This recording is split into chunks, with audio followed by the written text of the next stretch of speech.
لله نحمده ونستعينه ونستغفره ونؤمن به ونتوكل عليه ونعوذ بالله من شرور أنفسنا ومن سيئات أعمالنا من يهده الله فلا مضل له ومن يضلله فلا هادي له ونشهد أن لا إله إلا الله ونشهد أن سيدنا ونبينا مولانا محمدا عبده ورسوله الذي أرسل رسوله بالحق بشيرا ونذيرا وداعيا إلى الله بإذنه وسراجا منيرا وصلى الله تعالى وسلم تسليما كثيرا قال الله تعالى في القرآن المجيد والفرقان الحميد أعوذ بالله من الشيطان الرجيم بسم الله الرحمن الرحيم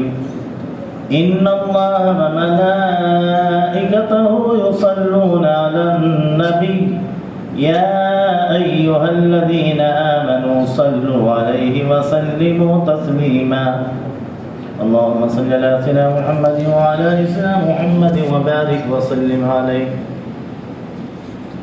وقال نبينا صلى الله عليه وسلم يحسب المؤمن من البخل إذا ذكرت عنده فلم يصلي عليه أو كما قال عليه الصلاة والسلام. محترم سامعین کرام، معزز بزرگوں، دوستو، آج کا یہ جمعہ سفر کے مہینے کا آخری جمعہ ہے. انشاءاللہ چند دنوں میں ماہ ربیع الاول شروع ہونے والا ہے. ماہ ربیع الاول کے بارے میں تو آپ جانتے ہیں کہ یہ وہ مبارک مہینہ ہے جس میں میرے اور آپ کے آقا دو جہاں حضرت رسول اللہ صلی اللہ علیہ وسلم اس دنیا میں تشریف لائے. اسی لیے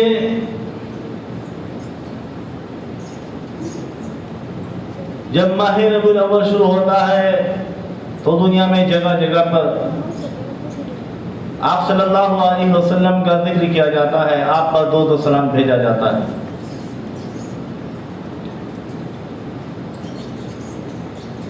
کیونکہ آپ صلی اللہ علیہ وسلم دنیا میں اپنے امت کے سب سے بڑے محسن ہیں، سب سے زیادہ احسان کرنے والے ہیں. اسی لیے نبی کریم صلی اللہ علیہ وسلم نے فرمایا کہ ایک مومن کے بخیل ہونے کی انتہا ہے کہ اس کے سامنے میرا نام آئے اور وہ آپ صلی اللہ علیہ وسلم پر یعنی مجھ پر درود نہ بھیجے. آپ صلی اللہ علیہ وسلم فرماتے ہیں يحسب المؤمن من البخل اذا ذكرت عنده فلم يصلي علي. ایک مومن کی انتہا ہو چکی، کنجوسی کی، بخل کی انتہا ہے کہ جب اس کے سامنے آپ صلی اللہ علیہ وسلم کے اسم گرامی آتا ہے تو وہ آپ پر درود نہیں بھیجتا. کیوں؟ آپ صلی اللہ علیہ وسلم نے پوری زندگی اپنی امت کی فکر میں گزاری. آپ کے بے شمار احسان آتے اپنی امت پر. ایک صحابی فرماتے ہیں کہ میں آپ صلی اللہ علیہ وسلم کو دیکھتا تھا کہ آپ صلی اللہ علیہ وسلم ہمیشہ فکر میں رہتے تھے. كان دائم الفکرۃ متواصل الاخزان. ان صحابی نے آپ صلی اللہ علیہ وسلم سے عرض کیا کہ یا رسول اللہ، آپ ہمیشہ فکر میں کیوں رہتے ہو؟ تو آپ صلی اللہ علیہ وسلم نے فرمایا کہ میں اپنی امت کی فکر میں رہتا ہوں. ہمیشہ آپ صلی اللہ علیہ وسلم کو اپنی امت کی فکر تھی. یہ فکر تھی کہ کسی طرح سے بھی کوئی بھی میرا امتی دوزخ میں نہ رہ جائے، میرا ہر ایک امتی جنت میں داخل ہو اور دوزخ میں میرا امتی داخل نہ ہو. آپ صلی اللہ علیہ وسلم ایک حدیث کے اندر اپنی اور اپنے امتی کی مثال یوں بیان فرماتے ہیں کہ میری اور میری امت کی مثال ایسی ہے جیسے کسی شخص نے آگ روشن کی، اس میں پروانے آ کر گرنے لگے اور یہ شخص ان پروانوں کو آگ سے بچانے لگے۔ تو اسی طرح میرے امتیوں میں دوزخ سے بچانے کی کوشش کرتا ہوں، لیکن وہ میرے ہاتھ سے نکلے جا رہے ہیں۔ تو غلط محترم بزرگوں، دوستو، آپ صلی اللہ علیہ وسلم اس دنیا میں سب سے بڑے محسن ہیں اپنی امتوں کے، یعنی ہمارے جتنے بھی ایمان والے ہیں ان کے سب سے بڑے محسن، احسان کرنے والے دنیا میں اگر کوئی ہے تو آپ صلی اللہ علیہ وسلم۔ لیکن اس کے باوجود ہم بیانات میں، مجلس میں، اذان میں کتنی بار ہم آپ صلی اللہ علیہ وسلم کا نام سنتے ہیں، لیکن ہم آپ پر درود نہیں بھیجتے، کبھی کبھی تو سنتے بھی نہیں، اپنی دھن میں مشغول رہتے ہیں۔ جبکہ آپ صلی اللہ علیہ وسلم پر درود بھیجنا یہ ایک ایسی انوکھی عبادت ہے کہ جس کے بارے میں میرے اور آپ کے خالق، جس نے ہمیں بنایا، دنیا کو بنایا ہے، یعنی اللہ رب العزت فرماتے ہیں ان اللہ و ملائکتہ یصلون علی النبی، کہ اللہ اس کے فرشتے آپ صلی اللہ علیہ وسلم پر درود بھیج رہے ہیں۔ یا ایھا الذین آمنوا، اے ایمان والو، صلوا علیہ وسلموا تسلیما، تم بھی آپ صلی اللہ علیہ وسلم پر درود و سلام بھیجو۔ اللہ سبحانہ و تعالیٰ نے قرآن میں بہت سارے مقامات پر نماز کا حکم دیا، فرمایا اقیموا الصلاۃ، زکوٰۃ کا حکم دیا، فرمایا وآتوا الزکاۃ۔ بہت سارے مقامات اقیموا الصلاۃ وآتوا الزکاۃ۔ کہیں اللہ سبحانہ و تعالیٰ نے یہ نہیں فرمایا کہ اللہ بھی نماز پڑھتا ہے، فرشتے بھی نماز پڑھتے، تم نماز پڑھو، نہیں۔ اسی طرح روزے کے بارے میں فرمایا کہ روزہ رکھو، یا ایھا الذین آمنوا کتب علیکم الصیام کما کتب علی الذین من قبلکم لعلکم تتقون، تمہارے اوپر رمضان کے روزے فرض کیے گئے جیسے تم سے پہلی امت پر فرض کیے گئے تھے۔ تو یہاں پر روزے کا حکم ہے، یعنی روزے رکھنے کا حکم ہے، لیکن اللہ سبحانہ و تعالیٰ نے اپنے بندوں سے یوں نہیں فرمایا کہ اللہ اس کے فرشتے روزہ رکھتے ہیں تم بھی روزہ رکھو۔ حج کا حکم دیا گیا کہ جو صاحب استطاعت ہے وہ حج کرے، وَلِلَّهِ عَلَى النَّاسِ حِجُّ الْبَيْتِ مَنِ اسْتَطَاعَ إِلَيْهِ سَبِيلًا، اللہ کے لیے جو صاحب استطاعت ہے وہ حج کرے، بیت اللہ کا حج کرے۔ لیکن اللہ سبحانہ و تعالیٰ نے یہ نہیں فرمایا کہ میں بھی حج کرتا ہوں، میرے فرشتے بھی حج کرتے ہیں، تم بھی حج کرو، نہیں۔ تو غلط محترم بزرگوں، دوستو، درود شریف یہ ایک عظیم واحد عبادت ہے، جس عبادت کو اللہ سبحانہ و تعالیٰ اس کے فرشتے بھی ہمارے ساتھ کرتے ہیں۔ کوئی بھی عبادت ایسی نہیں ہے جس کو اللہ سبحانہ و تعالیٰ کرتے ہو، لیکن درود شریف ایک وہ عبادت ہے جس کے بارے میں اللہ سبحانہ و تعالیٰ فرماتا ہے کہ میں بھی کرتا ہوں، میرے فرشتے بھی کرتے ہیں، اور تم بھی کرو۔ اور اس سے بات واضح ہو کر ہمارے سامنے آ جاتی ہے جب اللہ سبحانہ و تعالیٰ نے یوں فرما دیا کہ میں اور میرے فرشتے بھی اس عبادت کو کرتے ہیں، درود بھیجتے ہیں، تم بھی بھیجو۔ تو اس کا سیدھا سیدھا مطلب ہے کہ اللہ سبحانہ و تعالیٰ پہلے سے عبادت کر رہا ہے۔ اگر اے مسلمان تم اپنی اچھائی چاہتے ہو تو تم بھی بھیجو۔ اگر ایمان والے کوئی درود نہ بھیجے تو اللہ کی شان میں، آپ صلی اللہ علیہ وسلم کی شان میں کوئی فرق نہیں آتا، لیکن ہم اپنی خیر خواہی کے لیے آپ صلی اللہ علیہ وسلم درود بھیجیں۔ لیکن یہاں پر اللہ سبحانہ و تعالیٰ کے درود بھیجنے میں اور ہمارے درود بھیجنے میں زمین آسمان کا فرق ہے۔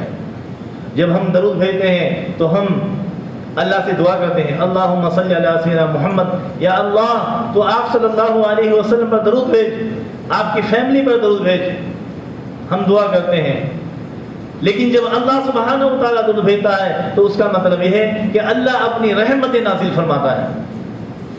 جب یہ آیت نازل ہوئی تو صحابہ کرام رضی اللہ عنہم آپ صلی اللہ علیہ وسلم خدمت میں تشریف لائے اور آپ صلی اللہ علیہ وسلم نے عرض کیا کہ یا رسول اللہ، اللہ سبحانہ و تعالیٰ اس آیت کے اندر ہمیں درود و سلام بھیجنے کا حکم دے رہے ہیں آپ کے اوپر. سلام تو ہمیں پتا ہے کیسے بھیجنا ہے. جب ہم آپ کی خدمت میں آتے ہیں تو سلام عرض کرتے ہیں، لیکن درود کیسے بھیجیں؟ سلام کا پتہ ہے کہ جب ہم آپ کی خدمت آتے ہیں السلام علیکم ورحمۃ اللہ وبرکاتہ کہتے ہیں، لیکن درود کا طریقہ کیا ہے؟ تو آپ صلی اللہ علیہ وسلم نے یوں بیان فرمایا کہ آپ اس طرح سے درود بھیجیں، اللہم صلی علی محمد وعلی آل محمد کما صلیت علی ابراہیم وعلی آل ابراہیم انک حمید مجید. اگر اتنا نہیں تو کم سے کم اتنا بھیجیں، اللہم صلی علی سیدنا محمد وعلی آل سیدنا محمد وبارک وسلم علیہ. یا اللہ تو آپ صلی اللہ علیہ وسلم پر، آپ کی فیملی پر درود بھیج. تو یہ طریقہ آپ صلی اللہ علیہ وسلم نے بتایا. اور پھر یہی نہیں، جو شخص آپ صلی اللہ علیہ وسلم پر درود نہیں بھیجتا، حضرت جبریل امین نے اس کے لیے بد دعا کی ہے، اور آپ صلی اللہ علیہ وسلم نے ایسے شخص کے لیے بد دعا پر آمین کہا ہے. ایک مرتبہ کا واقعہ ہے، جب آپ صلی اللہ علیہ وسلم منبر پر تشریف لے جاتے، جب آپ نے پہلی سیڑھی پر قدم رکھا تو آمین کہا، دوسری سیڑھی پر قدم رکھا آمین کہا، تیسری پر قدم رکھا آمین کہا. جب آپ خطبے سے فارغ ہوئے تو صحابہ کرام نے آپ صلی اللہ علیہ وسلم سے عرض کیا کہ یا رسول اللہ، آپ نے آج ایسا کیوں کیا؟ آپ کبھی بھی ایسے نہیں آمین نہیں کہتے. آپ آج کیوں آمین فرما رہے تھے؟ تو آپ صلی اللہ علیہ وسلم نے فرمایا کہ میرے صحابہ، جب میں نے منبر کی پہلی سیڑھی پر قدم رکھا تو حضرت جبریل امین نے اس گروہ کے بارے میں بد دعا کی کہ جس کے ماں باپ بوڑھے ہو، وہ لوگ جس کے ماں باپ بوڑھے ہو اور ان کی خدمت نہ کرے، ان سے ناراض ہو. پھر جب میں دوسری سیڑھی پر قدم رکھا تو حضرت جبریل امین نے ان لوگوں کے بارے میں بد دعا کی کہ جو رمضان کو پائے اس میں روزے نہ رکھے. پھر جب تیسری سیڑھی پر قدم رکھا تو حضرت جبریل امین نے ان لوگوں کے بارے میں بد دعا کی کہ جو میرا نام سنتے ہیں لیکن مجھ پر درود نہیں بھیجتے. تو میں نے ان کے اوپر آمین کہا. تو دیکھیں محترم بزرگوں، دوستوں، ایسے مقرر فرشتے جو فرشتوں کے سردار ہیں حضرت جبریل امین، جب حضرت جبریل امین جیسا مقرر فرشتہ بد دعا کرے اور اس پر آپ صلی اللہ علیہ وسلم یعنی تمام انبیاء کے سردار اس پر آمین کہے تو اس بد دعا کے قبول ہونے میں کوئی شک نہیں، ہمارے ہلاک ہونے میں کوئی شک نہیں ہے، تردد نہیں ہے. تو اس لیے ہم جب بھی آپ صلی اللہ علیہ وسلم کے اسم گرامی سنیں، درود شریف بھیجیں، اور اس کے ساتھ ساتھ جب بھی ہمیں موقع ملے ہم درود کی تسبیح پڑھیں، اللہم صلی علی سیدنا محمد وعلی سیدنا محمد وبارک وسلم علیہ. کیونکہ آپ صلی اللہ علیہ وسلم فرمایا کہ قیامت میں سب سے قریب وہ شخص ہوگا مجھ سے سب سے زیادہ قریب وہ شخص ہوگا کہ جس نے مجھ پر کثرت سے درود بھیجا ہو، جس نے زیادہ درود بھیجا ہو، وہ شخص قیامت میں میرے سب سے قریب ہوگا. اور پھر ہم جب دعا کرتے ہیں نا، نماز میں دعا کرتے ہیں، الگ سے دعا کرتے ہیں، اگر ہم درود شریف نہیں پڑھتے تو ہماری دعائیں آسمان پر لٹک جاتی ہیں. تو دعا کا طریقہ یہ ہے کہ جب ہم دعا کریں، دعا کے شروع میں درود شریف پڑھ لیں، بیچ میں دعا کریں، اور پھر آخر میں ہم درود شریف پڑھیں. یہی طریقہ بزرگان دین نے بتایا ہے، کیونکہ درود شریف وہ اہم عبادت ہے کہ جس کا 100% قبول ہونا طے ہے. تو جب پہلی اور آخر کی دعائیں درود شریف قبول ہو جائیں گی تو یہ اللہ کی شان کے خلاف ہے کہ اللہ سبحانہ و تعالی ہم نے جو بیچ میں دعا مانگی ہے اس دعا کو قبول نہ کرے. تو اس لیے دعا کے شروع میں آخر میں ہم درود شریف پڑھیں. اور حدیث کے اندر آتا ہے آپ صلی اللہ علیہ وسلم فرمایا کہ جو شخص ایک مرتبہ آپ صلی اللہ علیہ وسلم پر درود بھیجتا ہے اس کے 10 گناہ معاف ہو جاتے ہیں. اللہ اس کے اوپر 10 رحمتیں نازل فرماتا ہے. اور یہی نہیں بلکہ اس کے 10 درجات بھی بلند ہو جاتے ہیں. اللہ اس کے 10 درجات کو بلند فرماتا ہے. 10 گناہ معاف ہوتے ہیں، 10 رحمتیں نازل ہوتی ہیں، اس کے 10 درجات بلند کیے جاتے ہیں۔ تو یہی سب ہم کیا کب کرتے ہیں؟ جب ربیع الاول کا مہینہ شروع ہوتا ہے، ہم جو مولود پڑھتے ہیں، اس مولود میں ہم کیا پڑھتے ہیں؟ آپ صلی اللہ علیہ وسلم درود و سلام ہی بھیجتے ہیں۔ حدیث کے اندر آتا ہے کہ حضرت موسیٰ علیہ السلام کے زمانے میں ایک شخص تھا، بڑا گنہگار، لوگ اس سے نفرت کرتے تھے، اس سے کوئی ملنا بھی پسند نہیں کرتا تھا، کہ ہمیشہ یہ شخص گناہ میں مبتلا رہتا تھا۔ اس کو لوگوں نے گاؤں سے باہر ڈال دیا۔ اب اس شخص کی موت ہو گئی۔ جب موت ہو تو کوئی بھی شخص اس کو غسل دینے کے لیے، دفنانے کے لیے تیار نہیں ہے، لیکن اللہ سبحانہ وتعالی حضرت موسیٰ علیہ السلام سے فرماتے ہیں کہ موسیٰ جاؤ، میرا بندہ گزر گیا ہے، آپ اس کو نہلاؤ، اس کو کفناؤ، اور اس کے بعد اس کی تدفین کرو۔ اور میں ایک خوشخبری سناتا ہوں کہ جو بھی اس کی نماز جنازہ میں شرکت کرے گا، اللہ اس کی بھی مغفرت کر دے گا، اور اللہ نے اس کی بھی مغفرت کر دی۔ اس شخص کی مغفرت اللہ سبحانہ وتعالیٰ نے کر دی، اور جو اس کی نماز میں شامل ہوگا ان کی بھی مغفرت کی جائے گی۔ تو حضرت موسیٰ علیہ السلام نے اس شخص کو، اس کی میت کو اٹھایا، غسل دیا، کفنایا، اس کے بعد اس کی تدفین کی۔ تو غسل دیا، کفنایا، نماز جنازہ پڑھائی، اور اس کے بعد تدفین کی۔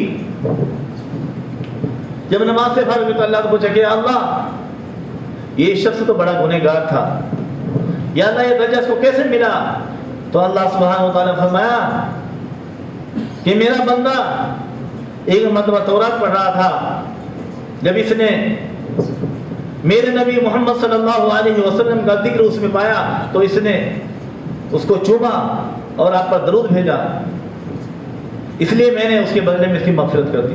تو دیکھیے محترم دوستو، حضرت موسیٰ علیہ السلام کے زمانے کا ایک گنہگار، ان کا امتی، جب آپ پر درود بھیجتا ہے، آپ کے ذکر جہاں پہ لکھا ہوا ہوتا ہے اس کو چومتا ہے، جب اس کی بخشش اور مغفرت کی جاتی ہے، تو کیا وہ شخص جو آپ صلی اللہ علیہ وسلم کا امتی ہے، آپ پر کلمہ پڑھا ہے، اگر وہ شخص آپ پر درود بھیجے گا، آپ پر صلوات بھیجے گا، تو اللہ سبحانہ وتعالی اس کو کتنا اجر عطا فرمائیں گے۔ تو اس لیے محترم دوستو، ہمیں چاہیے کہ ہم آپ صلی اللہ علیہ وسلم پر کثرت سے درود بھیجیں اور کثرت سے سلام بھیجیں، کیونکہ یہ وہ عبادت ہے کہ جسے اللہ سبحانہ وتعالیٰ اور فرشتے پہلے سے کر رہے ہیں۔ فرماتے ہیں ان اللہ وملائکتہ یصلون علی النبی، بے شک کہ اللہ اس کے فرشتے آپ پر درود بھیجتے ہیں۔ یا ایھا الذین آمنوا صلوا علیہ وسلموا تسلیما، اے ایمان والو تم بھی آپ صلی اللہ علیہ وسلم پر درود و سلام بھیجو۔ کوئی بھی عبادت، جیسے میں نے کہا تھا، نماز ہو، روزہ ہو، زکوٰۃ ہو، ایسی نہیں ہے جسے اللہ سبحانہ وتعالیٰ فرما رہا ہو کہ میں بھی کرتا ہوں تم بھی کرو۔ درود ہی ایک انوکھی عبادت ہے۔ اس لیے محترم دوستو، ہم جب بھی آپ صلی اللہ علیہ وسلم کا اسم گرامی سنیں، آپ پر درود بھیجے، آپ پر سلام پڑھے، اور ربیع الاول کا مہینہ آ رہا ہے، اس میں آپ صلی اللہ علیہ وسلم کا ذکر کرے اور اس میں زیادہ عبادت کرے۔ اللہ سبحانہ وتعالیٰ مجھے، آپ کو اور کائنات کے تمام مسلمانوں کو آپ صلی اللہ علیہ وسلم پر درود سلام بھیجنے والا بنائے، اور کہنے سننے والا ہم سب کو نیک عمل کرنے کی توفیق عطا فرمائے۔ آمین۔ وآخر دعوانا الحمدللہ رب العالمین۔